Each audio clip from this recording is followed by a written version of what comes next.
and Zane went down with the island. Yeah, how about that? It was there in the morning, as if it had fallen from the sky. But it would take a tornado to lift something like that. We're damn lucky it didn't crush any of the trailers.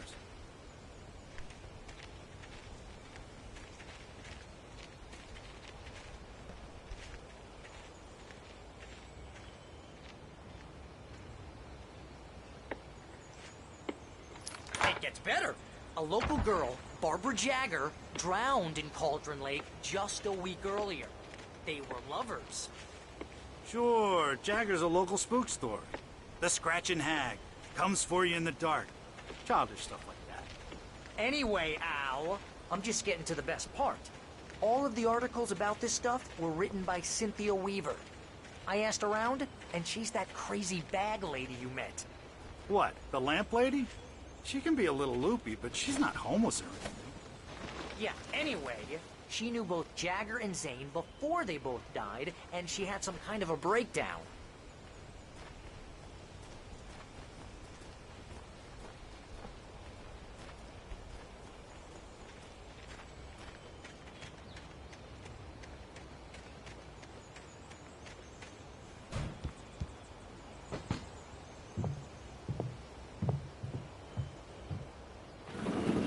Welcome oh dear, Mr. Wake. I'm so glad you're here. Rose, you have my manuscript? Oh yes.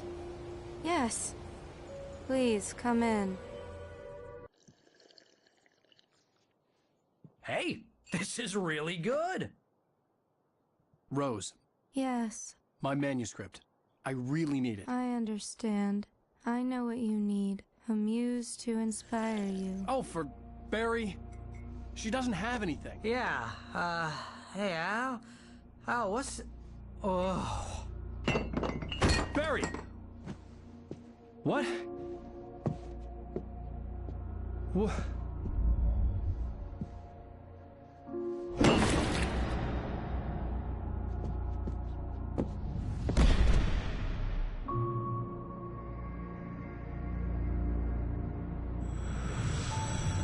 It's coming for you, hiding in my barber's skin.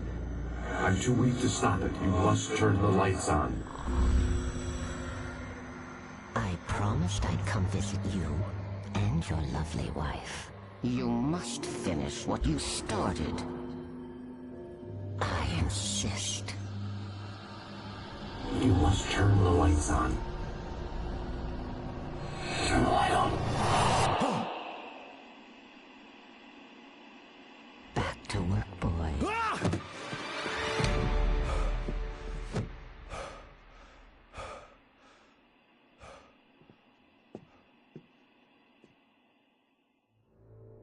I felt nauseous, hungover. Only anger kept me going. Rose took a day from me. I had less than 12 hours left to meet the kidnapper. All I could do was get Barry into the car, work something out once I got on the road. Barbara Jagger. She's very strict. I'm writing faster and faster. My manuscript is being heavily revised. The edits are getting very aggressive, and each day there's less of me and more of her. I hate it, but I know she's right. She promises me I can save Alice this way. She knows more of this than I do. About the complex incantation I'm attempting. About this place. She's worked with another writer under similar circumstances, Thomas Zane. The genre of the story seems to be shifting. It's turning into a horror story. I'm getting close. I can feel it.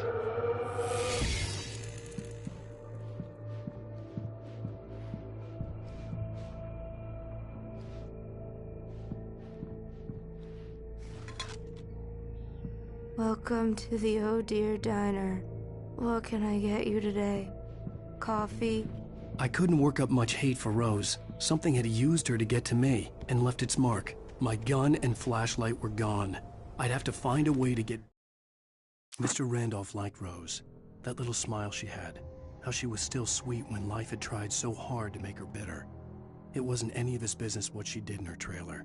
But those strangers, the writer and his smart-ass sidekick, looked like trouble. And they'd been in there for hours, way past her normal bedtime. He reached for the phone and called the sheriff's station.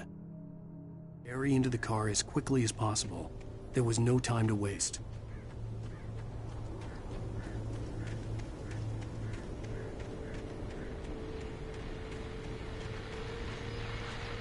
I just stepped outside to catch a breath of fresh air. Let me tell you, the weather's getting heavy.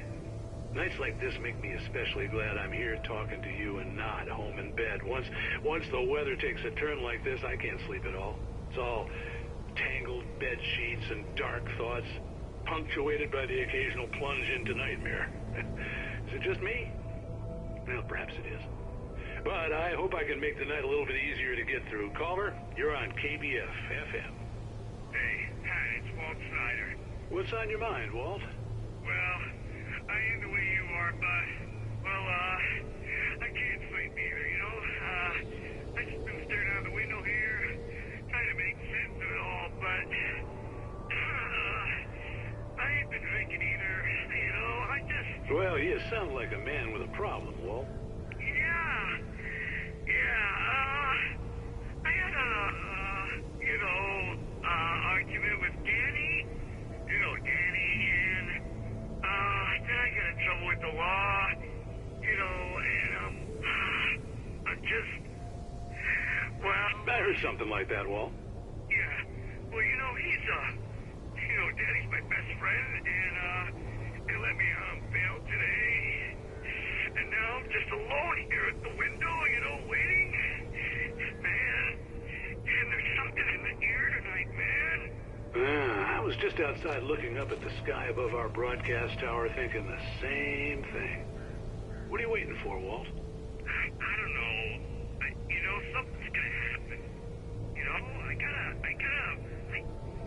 I think I better go. Well, Walt, maybe... No, thanks, Pat. Well, good luck to you, Walt. Hang in there.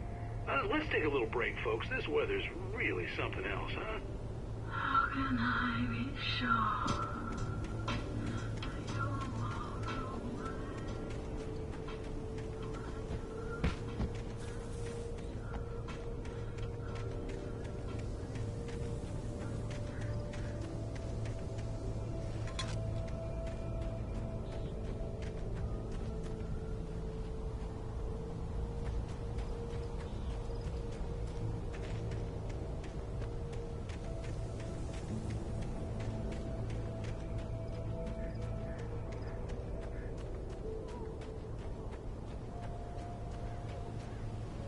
Oh, you're gonna get it now. God knows what you've done to that poor girl. This is Agent Nightingale, FBI! Get him up, Hemingway! You're under arrest! You move a muscle, I'll unload right in your goddamn face! Stay right where you are, Slane!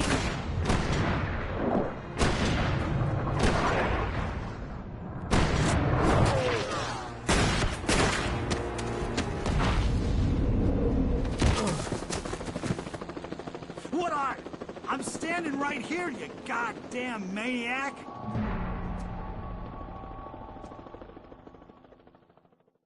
I hated to leave Barry behind, but there was no way I'd miss my appointment with the kidnapper. Give it up, Mr. Wake! Come on!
Stop running!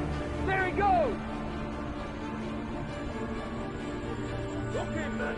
Keep your eyes peeled. He's gonna try to make it through here. Oh, damn. Fan out! No! Stop! I'm out the way! Keep it right! Everybody, I got him! Hey, don't move! God damn it! Where did he go? He's out the way! Right!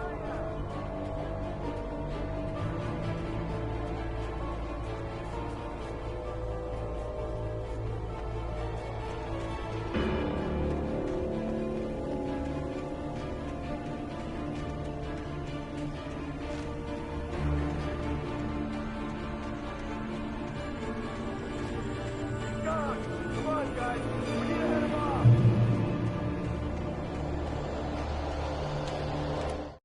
For decades, the darkness that wore Barbara Jagger's skin slept fitfully in the dark place that was its home and prison.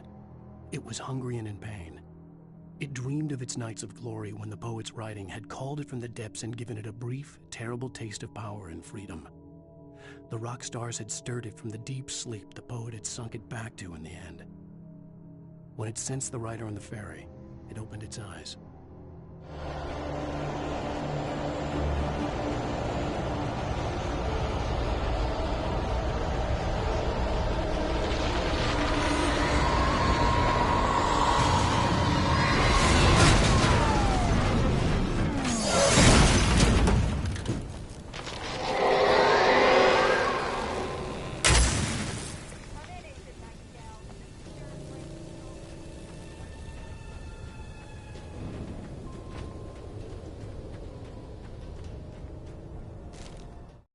Rose didn't know how the strange old lady got in her trailer, and she looked wrong somehow. The woman showed her teeth in an approximation of a smile and traced a finger down Rose's cheek. "Pretty girl," she said. Rose felt as if she was falling asleep, but her knees didn't buckle. The crone spoke in a whisper, her words ice cold and dark in Rose's ear.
Search the area.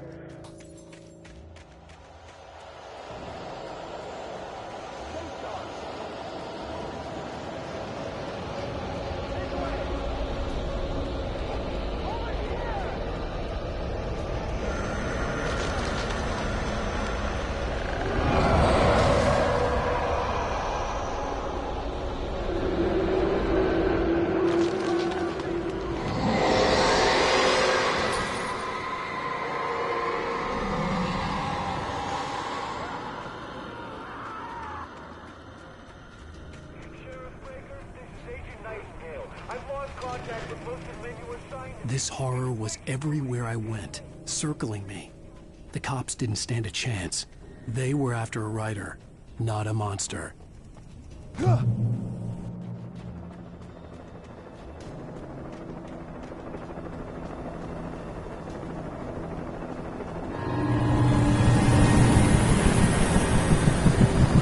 You on the ground.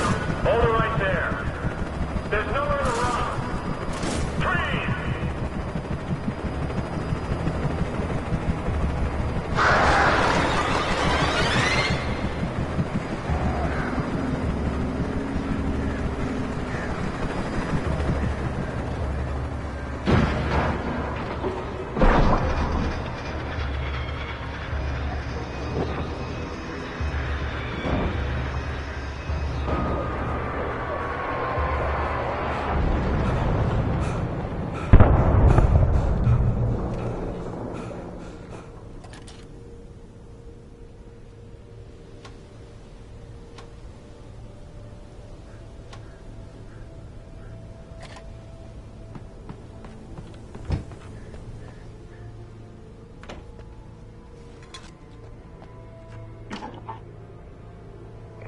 This is James. Mulligan, Thornton, come in. Over. Thornton here. James, we got both Wheeler and Rose in custody. They didn't put up a fight or anything. Why, they were... Hey, Mulligan, what are you doing? Come on. Sit down and give me that. James, Mulligan here. Over. Go ahead, Mulligan. Over. We got Wheeler and Rose here. Wheeler's drunk or hopped up on something. Speaking of which, that Fed had a pretty distinctive whiff of Otis Scotch about him, if you know what I mean. Over. I don't have anything on that, Deputy Mulligan. Over. Well, whatever. Anyway, Rose is just being plain weird here. You better get Doc in to take a look at both. Over. Gotcha. You better get them here quickly. The, Fed's gonna want to interview Wheeler. Over. Oh, yeah, I'll bet he does. Looks like they have a lot in common. Mulligan out.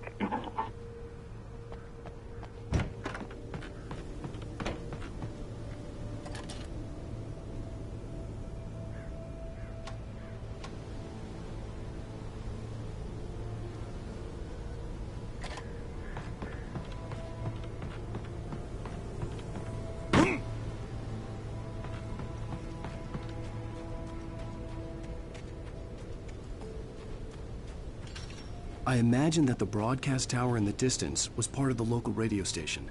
Maine seemed like a decent guy. Perhaps he could give me directions to the coal mine.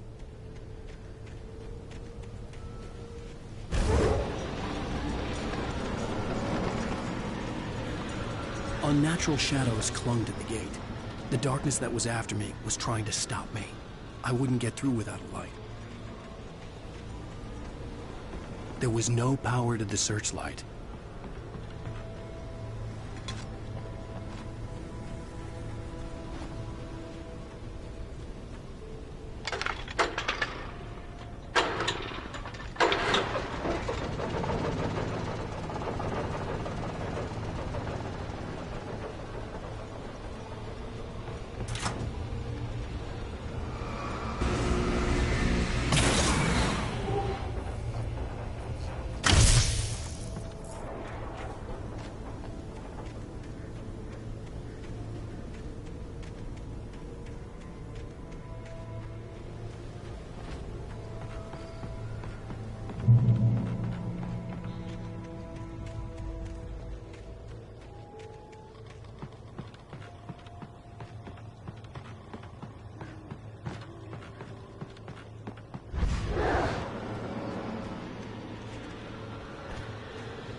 It took me a moment to recognize the flashbang grenades.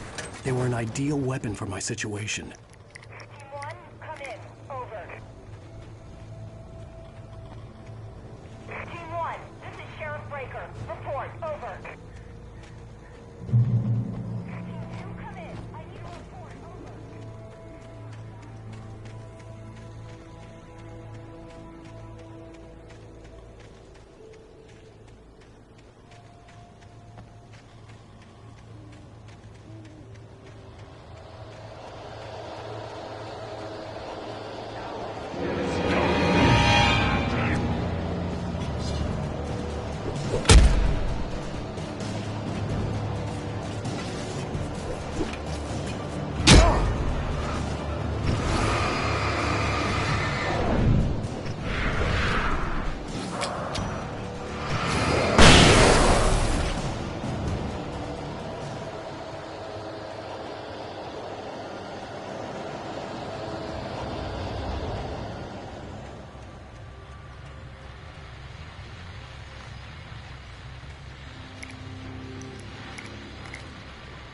And here's another call. You're on KBFFM with Pat Maine. It's Milt Peabody, Pat. What's on your mind, Milt? Well, I live near the trailer park, Pat, and there's a big ruckus going on over there. Well, that's just up the road from me, too. What's going on, do you know? I don't know, but there's a bunch of police cars there, lots of sirens, a helicopter buzzing around, and I think I heard some gunshots. Gunshots? Yes, sir, like from a pistol. So can you find out what's going on? Because it's just next door and they're popping off guns there. They're still shooting? No, it was maybe 10, 15 minutes ago. It sounds serious, Pat. I'm telling you, it don't sound like no party. Well, I'm certainly going to give the station a call, Milt. Okay. You'll hear it here as soon as I hear from them. Okay, thanks.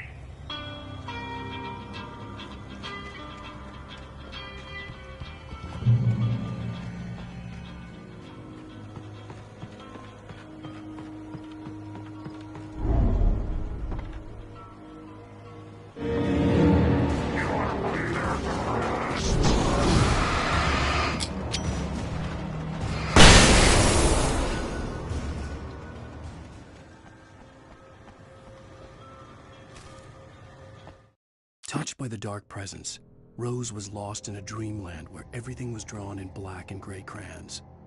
The old lady had promised her that all her wishes would come true. She would be Alan Wake's muse. She was smiling so hard it hurt her face. She crushed a bottle full of sleeping pills into the coffee. Deep down inside, she was screaming in terror.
hoped Maine could lend me a car to get to the coal mine.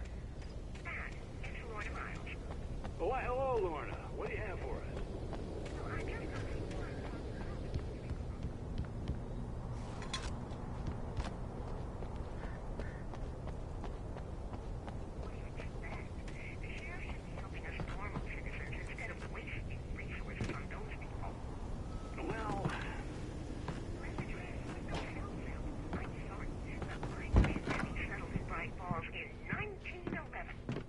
Well, well, thank you very much for that compassionate viewpoint, Lorna.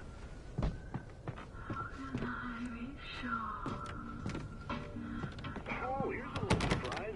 The famous writer Alan Wake just walked in. Folks, I'm going to see if I can talk him into an interview.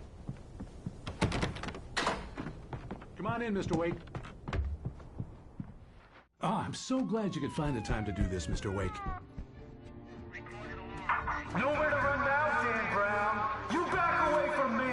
Don't hurt her. Whoa, whoa, whoa. Everyone calm down. Put the gun down. We're all friends here, right? Cool your jets, Nightingale. We got him. Judas Priest! What the hell's the matter with you? There's a civilian in there.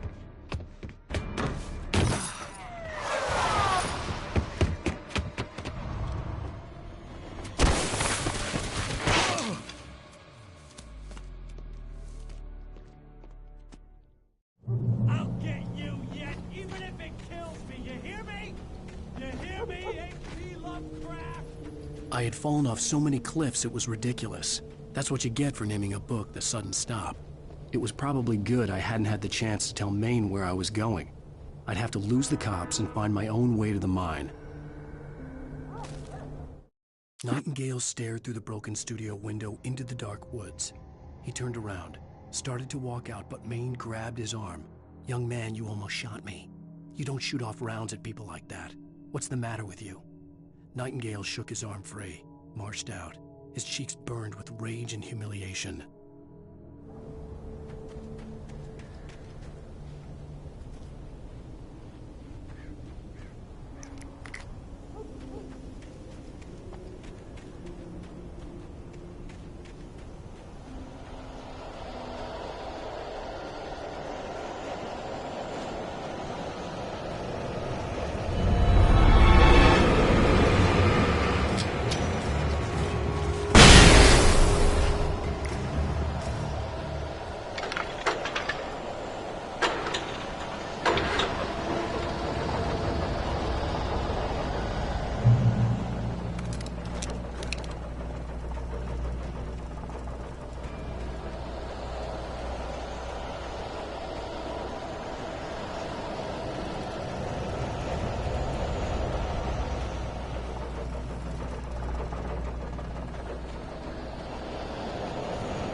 There was no sensible reason for the power company work lights to be here. It was almost as if they'd been left for someone like me to use.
The bulldozer's engine roared to life. Mud and rocks flew as it fought for traction.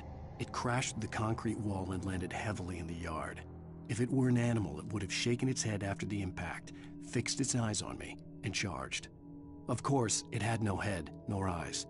Shadows crawled on its form, twisting it into a monster. Then, it came for me.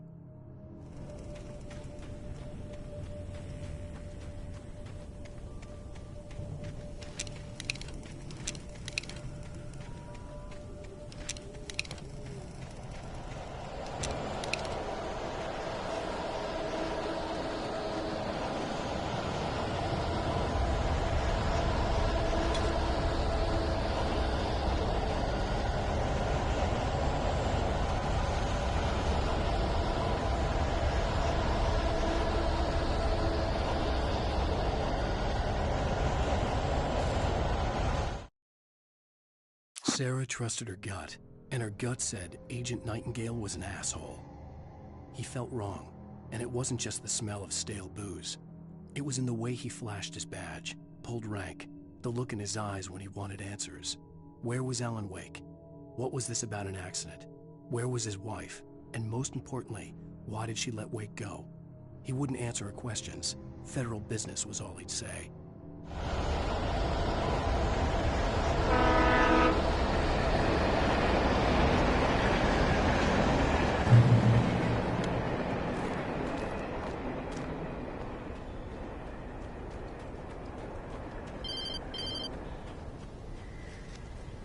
Hello? The most stubborn man I've ever met. Alice? Alice? Alan, I'm so afraid. He keeps me in the dark. Please help me. I look at you, Alan, and it's not you. Something else. Looking out from behind your eyes. Alice, I'm here. I'm so alone here. It's all gonna go to hell. You need to be careful. Cooperate. The connection had been terrible, but that wasn't the only thing that hadn't been right with the call. She sounded wrong somehow, but she had called me.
The pipe wrenched itself loose from the bridge's steel framework.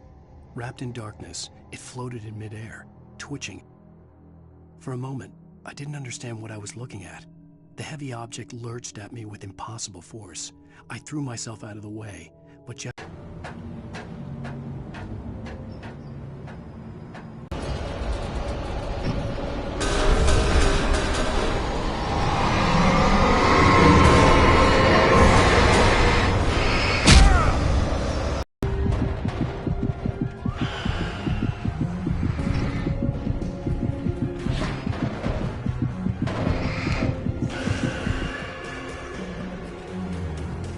actually thought I would obey. I had no sympathy left, no guilt either, not for him. I took a moment to savor the scream. I bet I had a smile on my face. It was all that I had time for. The dark presence was inside the lodge with me. As a teenager, just starting to get interested in writing, Stephen King had been a source of inspiration to me. I thought about all the inanimate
We take the facts of our existence for granted, unaware that they are merely a thin veneer of desperate self-delusion, covering a vast cosmos of madness and horror.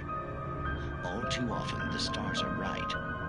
In Night Springs. Tonight's episode, A Family Occasion. Journalist Alvin Derleth's trip to study the local customs of an insular community in Night Springs has been less than successful. Until tonight.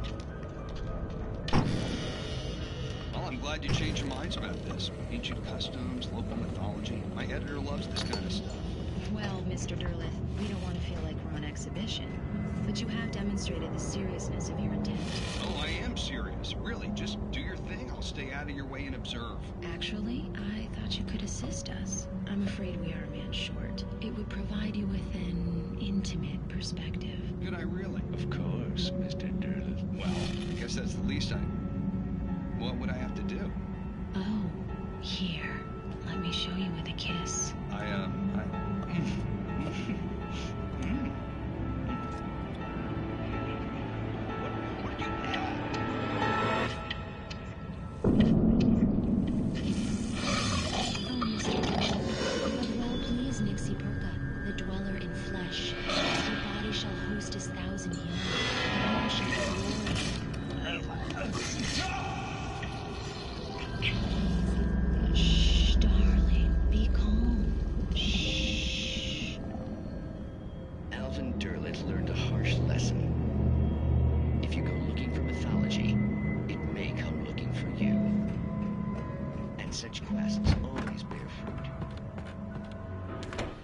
The darkness surged towards me, sucking everything loose from the ground into its depths, tugging at my clothes. I saw the flare the kidnapper had dropped and threw myself towards it just as I felt my feet leave the ground. The darkness embraced me with the force of a tornado. Somehow I managed to light the flare. The darkness roared and cast me away. I fell toward the dark waters of the lake far below. Night Springs.